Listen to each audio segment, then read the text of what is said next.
तो जय श्री जगन्नाथ सांग मैंने पुणे एक न्यू वीडियो आपको स्वागत करते। तो आज है रज। तो रज पाग देखो के सुंदर देखा के रज पाग। तो आज आम रजरे आम गाँव पोखर में धरा जाए। तो चलो देखिए आम गाँ पोखर कि माछ धरा चलती।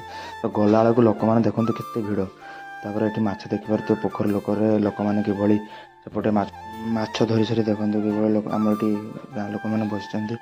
तो माछ को भाग कर सब जरी बांधी घर का पिछा किले किले माछ दि जाए। तो आम घर आसी देखिली आम पिठा हो मेथी पिठा। तो मेथी पिठा को खाई सारी तापर माछ भजा चलता। तो माछ देखिए लुक कि तो आम आज घरे जेहेतु रविवार मटन होता। तो मटन भी थोड़ा देखी दिखाँ। तापर साधा भी किसी होता। साधा भितर पांपड़ दही बाइगण छतु पोटल रसा आंब कदली आलू भजा। हो भिडियो जदि भल लगी सब्सक्राइब कर जातु। रही जय श्री जगन्नाथ। तो जय श्री जगन्नाथ सांग मैंने पुणे एक न्यू मिनी ब्लॉग को आपको स्वागत करुच्ची।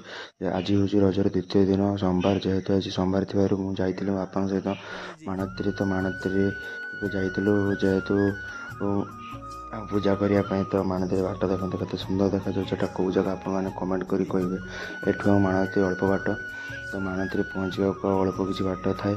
तेज माणत्री आम पहुँचगलु। माणत्री पहुँचा पर देखते केत बढ़िया केते लोक दुकान आगे अच्छा। माणत्री भर को मंदिर भर को आम प्रवेश करूँ।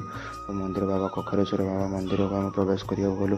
तो मंदिर पूजा करने गलु। तो पूजा कर सारी ए बाहर को आज देखिलु मंदिर दृश्य टे देखते केत लगुच मंदिर दृश्य।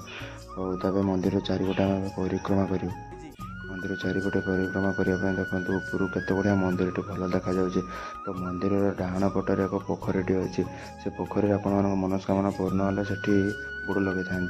एवं घर को फेल हो भिडियो जी भल लगी सब्सक्राइब करें।